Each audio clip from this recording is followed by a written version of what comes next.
Sobat-sobat museum, bertemu lagi dengan saya, Gali Nurhandayani, dan kali ini kita sudah memasuki episode kedua dari tayangan Jendela Wastra Bangsaku. Nah, sobat-sobat museum, tahukah Anda bahwa kain atau wastra sudah melalui perjalanan yang sangat panjang di Indonesia? Kepingan keramik bermotifkan kain tenun dan juga kain yang berbahan kulit kayu telah ditemukan oleh para arkeolog. Nah, ini menandakan bahwa produksi kain atau wastra ini sudah sangat lama di bumi Nusantara. Dan penemuan ini telah ditemukan sejak milenial kedua di bumi Indonesia sebelum Masehi. Nah, sobat museum, daripada kita berlama-lama lagi, marilah kita bersama-sama mengeksplorasi ruang pengenalan wastra sesaat lagi.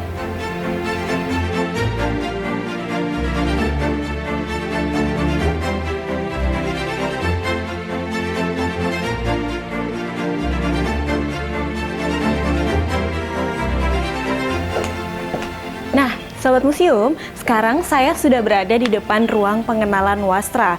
Yuk kita sama-sama cek ada apa aja sih di dalam.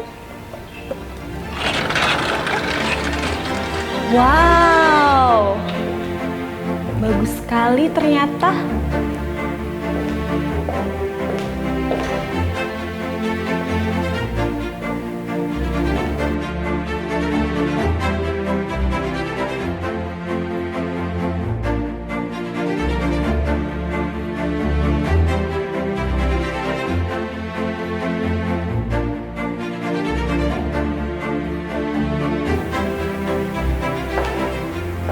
Wastra merupakan warisan penting dari kebudayaan Indonesia, dan wastra ini pun dapat digunakan untuk mempererat hubungan antar keluarga dan komunitas, yaitu dengan cara melalui pewarisan ataupun tukar-menukar.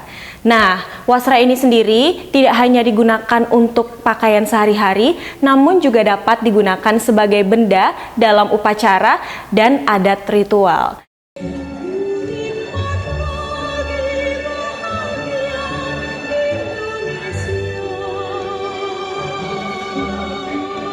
Ladies and gentlemen, Gending Sriwijaya Dance is the traditional dance of South Sumatra. Ini merupakan suatu tanda bahwa wastra dan kebudayaan adalah sesuatu hal yang saling terikat dan tidak dapat dipisahkan. Peralatan tenun yang paling sering ditemukan di Indonesia adalah peralatan tenun yang berukuran kecil dan mudah dipindah-pindahkan atau disebut dengan gedogan. Gedogan ini biasanya terletak di atas lantai ataupun tanah, di mana tiang atau balok lungsinya terletak di sisi terjauh dari badan penenun dan terikat erat di tiang atau bingkai kayu yang kuat. Setelah melalui perkembangan, muncullah alat tenun bukan mesin, di mana alat ini digunakan oleh manusia dan juga pengrajinnya, dan alat ini digunakan tanpa bantuan mesin. Nah, seperti yang kita bisa lihat di belakang saya, ini adalah wujud dari alat tenun bukan mesin tersebut atau ATBM.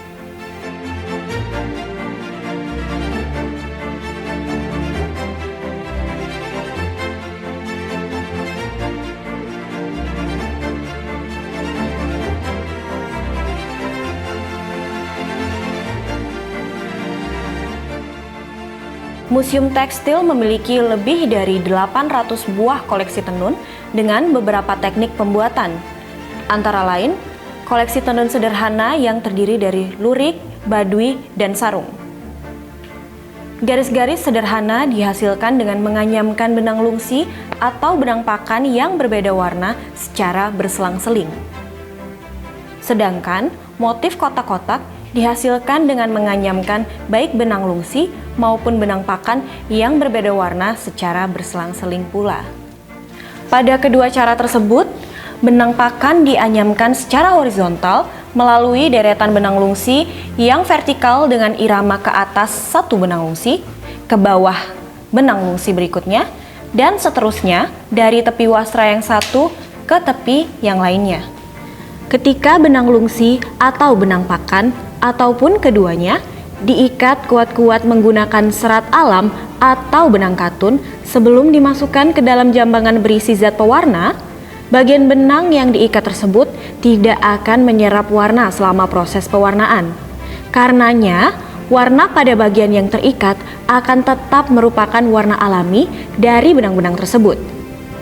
Pengikatan seringkali dilakukan oleh seorang ahli, dan teknik inilah yang disebut dengan teknik ikat.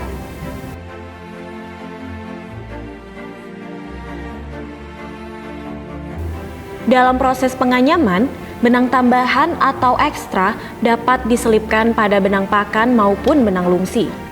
Benang pakan atau benang lungsi yang menjadi dasar dari wastra disusun sedemikian padatnya sehingga motif yang dibuat dengan bantuan benang tambahan akan muncul di permukaan wastra membentuk beragam hias. Ketika benang tambahan tidak dibutuhkan dalam membantu pembuatan sebuah motif, maka benang tambahan tersebut akan dibiarkan mengambang maupun menyilang pada benang lungsi di bagian bawah.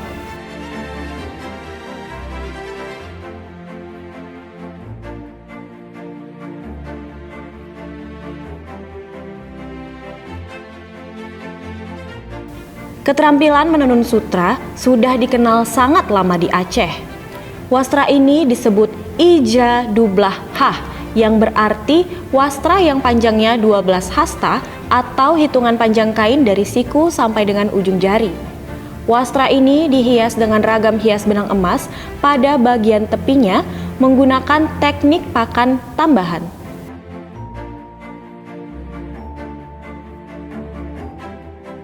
Ulos Ragidup dianggap sebagai wastra unggulan masyarakat Batak Toba hingga saat ini, yang terbuat dari 3 potong wastra yang digabungkan.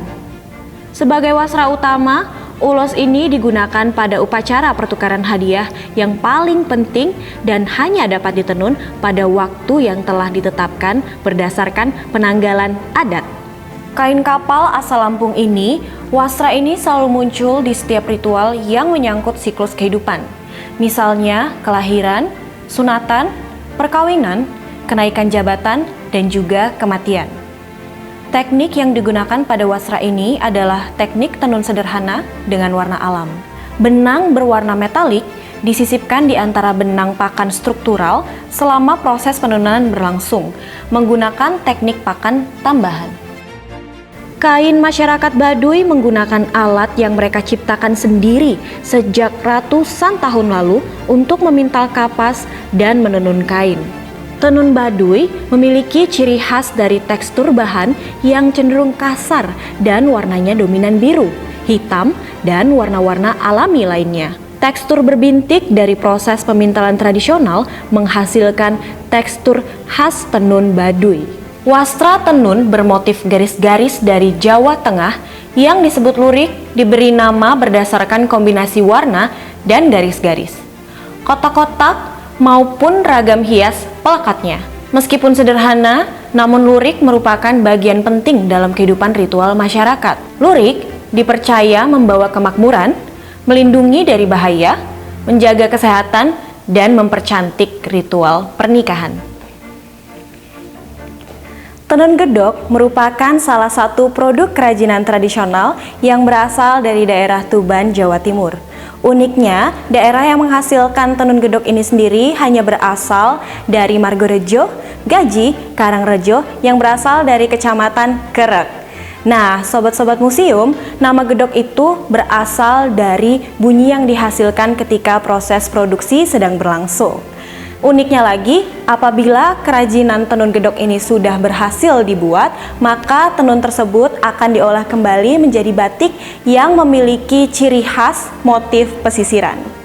Sobat museum, sekarang kita berada di gedung utama dari Museum Tekstil Jakarta. Nah, seperti yang bisa kita lihat di belakang saya, ini merupakan kain tradisional yang bernama puakumbu.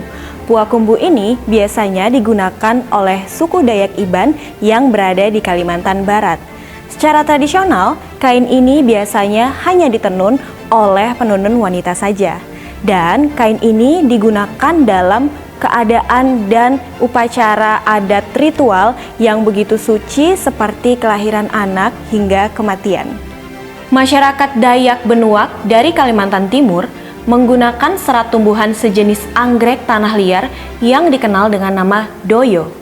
Ragam hias yang bersiku-siku dibuat menggunakan teknik ikat lungsi dengan warna-warna sederhana yang berasal dari pewarna alam. Wastra ulap doyo ini biasanya digunakan sebagai busana wanita. Tenun Samarinda atau sarung Samarinda adalah wastra yang berasal dari kota Samarinda, Kalimantan Timur. Sarung ini memiliki persamaan dengan sarung Bugis karena dibawa pendatang suku Bugis di Kalimantan Timur. Motif yang biasa digunakan untuk menghias kain tenun ini adalah bentuk geometris.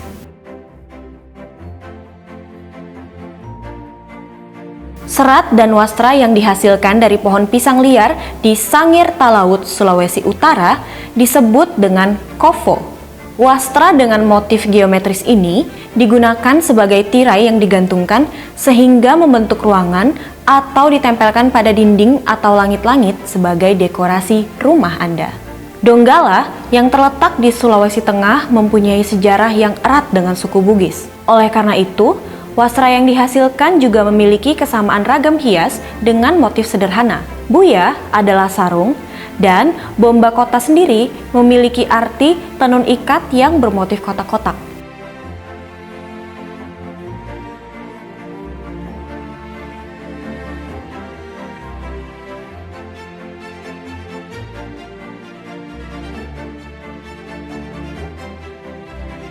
Sarung Bugis terkenal dengan sutranya yang mulai dikenal di Sulawesi Selatan sejak awal abad ke-18. Ragam hias yang terlihat pada wastra ini memiliki pola pelekat kecil atau ragam hias cure cadi yang dihasilkan dari persimpangan antara garis-garis lungsi dan pakan. Geringsing wayang kebo merupakan wastra tenun ikat ganda yang paling rumit dan berasal dari desa Tenganan Pegeringsingan, Bali. Bagi masyarakat, kain tenun geringsing wayang merupakan harta yang bersifat turun-temurun yang mengandung makna keseimbangan.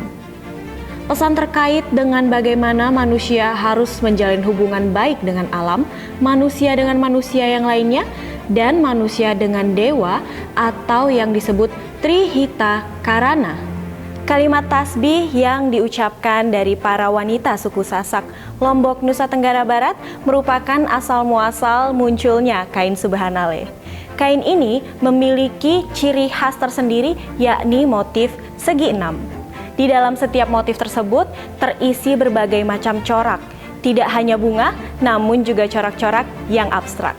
Pulau Sawu, Nusa Tenggara Timur memiliki wastra yang dibuat oleh dua kelompok besar berdasarkan garis keturunan ibu. Nah, wastra Eiwerapi ini menggambarkan kualitas terbaik dari teknik ikat lungsi yang dimiliki oleh masyarakat Sawu. Wastra ini dapat digunakan sebagai gaun oleh wanita dan dipadankan dengan ikat pinggang perak maupun emas. Di Kepulauan Tanimbar, Maluku Selatan, terdapat suatu wastra yang ditenun dengan serat alam yang disebut bakan inela. Motif-motif yang dibuat dari benang lungsi adalah bentuk geometri sederhana yang berulang pada garis horizontal. Wastra ini biasa digunakan oleh perempuan dengan motif binatang tanpa kepala dan ekor. Ya, Sobat Museum, senang sekali rasanya saya telah menemani Anda untuk berkeliling hari ini di Museum Tekstil Jakarta pada tayangan Jendela Wastra Bangsaku. Sayang sekali rasanya episode kedua sudah berakhir sampai di sini. Namun, kalian jangan kemana-mana karena akan ada episode-episode menarik berikutnya yang akan ditayangkan di channel ini. Oleh maka itu, saya Galih Nurhandayani pamit undur diri sampai di sini. Sampai jumpa.